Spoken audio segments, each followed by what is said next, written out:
नमस्कार दोस्तों, हिंदी कहानी 2.0 चैनल में आपका स्वागत है। तो आज हम कहानियों की अगली कड़ी में आचार्य चतुर सेन शास्त्री जी द्वारा लिखित कहानी बेश्या के भाग 2 को सुनते हैं। लेकिन उससे पहले आप सभी लोग से एक विनम्र अनुरोध है कि अगर चैनल पर नए हैं तो चैनल को सब्सक्राइब जरूर कीजिएगा। कहानी अच्छी लगे तो लाइक शेयर कमेंट जरूर कीजिएगा। तो चलिए शुरू करते हैं कहानी बेश्या का भाग 2। महारानी ने किसी की ओर लक्ष्य न देकर अपने खास खिदमतगार को हुक्म दिया कि वह उनका खास सामान गाड़ी से उतार ले। उनकी इस आज्ञा पर सभी चकित थे। हठात एक व्यक्ति भीड़ से निकलकर महारानी के निकट आ खड़ा हुआ। महारानी ने आश्वस्त होकर कहा, जमीर, मैंने समझा तुम्हें मेरा तार नहीं मिला। अच्छा, सब ठीक है? जी हुजूर, मेल जाने में अभी पौन घंटा है। फर्स्ट क्लास का डिब्बा रिजर्व है। हुजूर के साथ और कितने आदमी हैं? सिर्फ एक खिदमतगार। इसके बाद महारानी ने कर्मचारी से कहा, मुझे जरूरी काम से अभी बम्बई जाना है। आप लोग महाराज से अर्ज कर दें। मगर हुजूर, महाराज की तो आज्ञा नहीं है। मैं महाराज के गुलाम नहीं हूँ। किंतु महारानी, मैं जो कहती हूँ वह करो।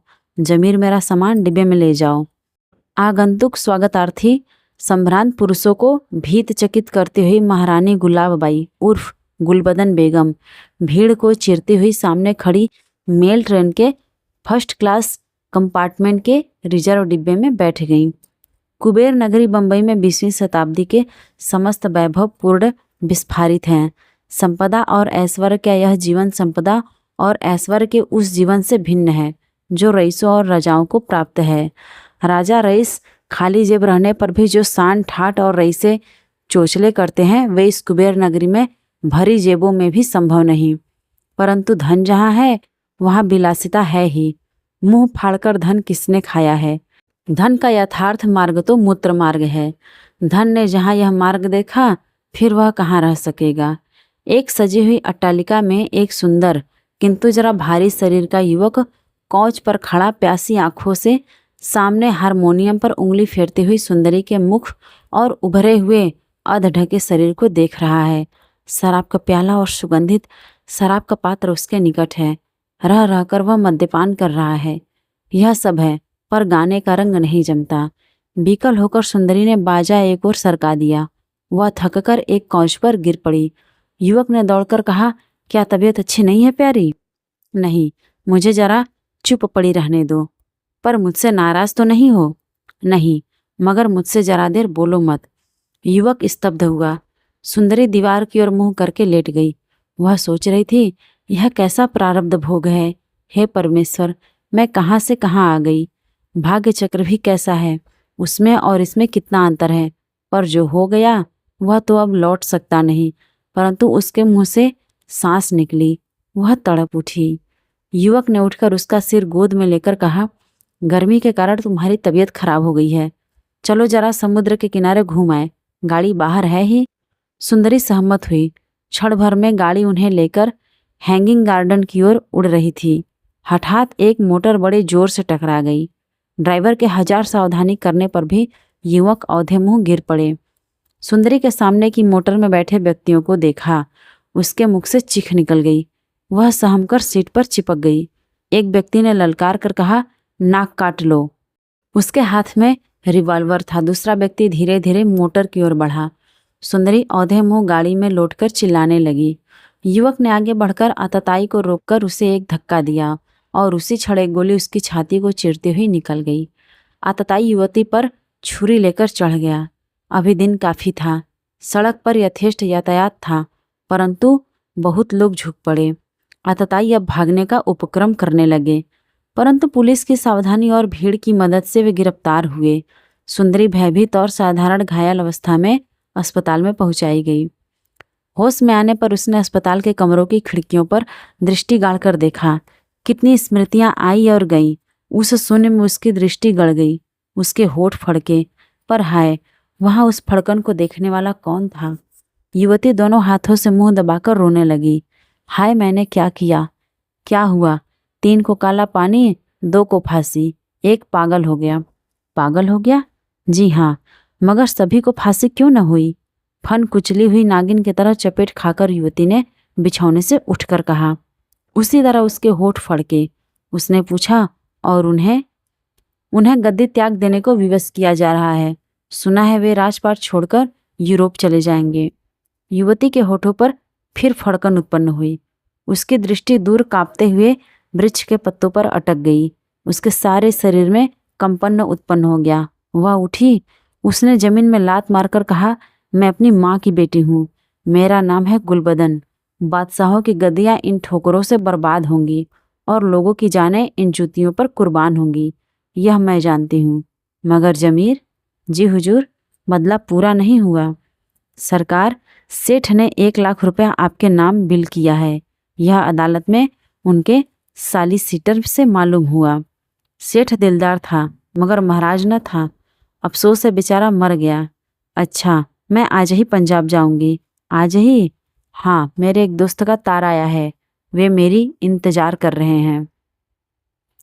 बेहतर हो कि यहाँ के झगड़े खत्म होने पर जाएं। बेवकूफ़, परसों मेरे निकाह की तारीख है। सुंदरी एक मर्म भेदनी दृष्टि डालती चली गई। गुलबदन, बेरहमी न करो। बेरहमी क्या करती हूँ?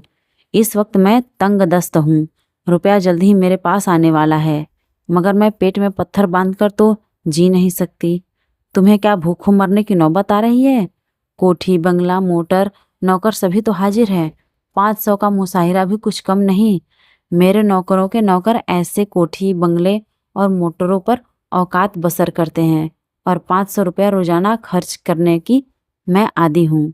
मगर गुलबदन, मैं राजा तो नहीं। फिर रानियों पर क्यों मन चलाया? रानी भी तो राजी थी। रानी बनी रहे तभी तक, वरना रास्ता नापो, मैं अपना ठिकाना देख लूंगी। तुम यह कहती क्या हो? मैं तुम्हारा शौहर हूँ।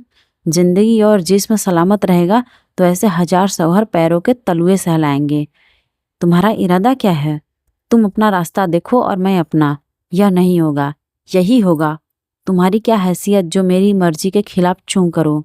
क्या यही तुम्हारा इरादा है? यही है। मैं तुम्हें जान से मार डालूंगा। इसकी इत्तिला अभी मैं पुलिस को किए देती हूँ।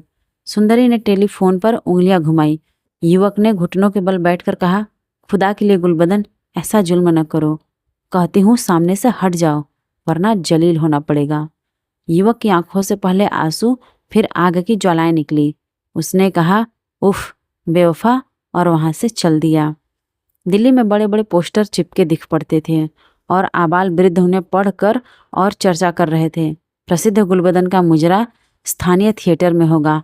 लोगों के दिल गुदगुदाने लगे। राजगद्दियों को विध्वंस करने वाली फांसी और काले पानी की सीधी सड़क लगातार शौहर बनाने और बिगाड़ने वाली वह अद्भुत बेस्या कैसी है? थिएटर के द्वार पर उसका एक रंगीन फोटो कांच के आवरण में लगा दिया गया है। लोग देख रहे थे और जीभ चटका रहे थे। नीचे 5 रुपए से 54 तक के टिकट की दर थी। अभिनय के समय पर भीड़ का पार न था। 54 की खिड़की पर आदमी टूट रहे थे। थिएटर हॉल खचाखच भर रहा था। छड़ छड़ में तालियों की गड़गड़ाहट के मारे कान के पर्दे फटे जाते थे। लोग तरह तरह का शोर कर रहे थे। एकाएक सैकड़ों बत्तियों का प्रकाश जगमगा उठा और वह पुराना सौंदर्य नए वस्त्रों में सजकर सम्मुख आया। वह स्त्री जो राज परिवार की महारानी का पद भोग चुकी थी, जिसे सभी संपदाएं तुच्छ थीं, आज अपने सौंदर्य को इस तरह खड़ी होकर चवन्नी वालों को बिखेर रही थी। देखने वाले दहल रहे थे। धीरे धीरे उसने गाना शुरू किया। साजिंदों ने गत मिलाई। चवन्नी वालों ने शोर किया, जरा नाच कर बताना बी साहेब। शोर बढ़ता गया। क्षोभ, ग्लानि और लज्जा से गुलबदन बैठ गई। एक सहृदय पुरुष ने सिर हिलाकर कहा, हाय रे विस्या, और वे बाहर निकल आए। वे दूर तक कुछ सोचते और रंगमंच का शोर सुनते अंधकार में बेस्या के व्यक्तित्व पर विचार करते चले जा रहे थे। पृथ्वी पर कौन इस तरह इस शब्द पर कभी विचार करने का ऐसा अवसर पाएगा? तो आज की ये आचार्य चतुर सेन शास्त्री जी द्वारा लिखित कहानी बेस्या का भाग 2 आपको कैसा लगा, कमेंट करके ज़रूर बताइएगा। और अगर चैनल पर नए हैं तो चैनल को सब्सक्राइब ज़रूर कीजिएगा और अपने दोस्तों को भी शेयर कीजिएगा।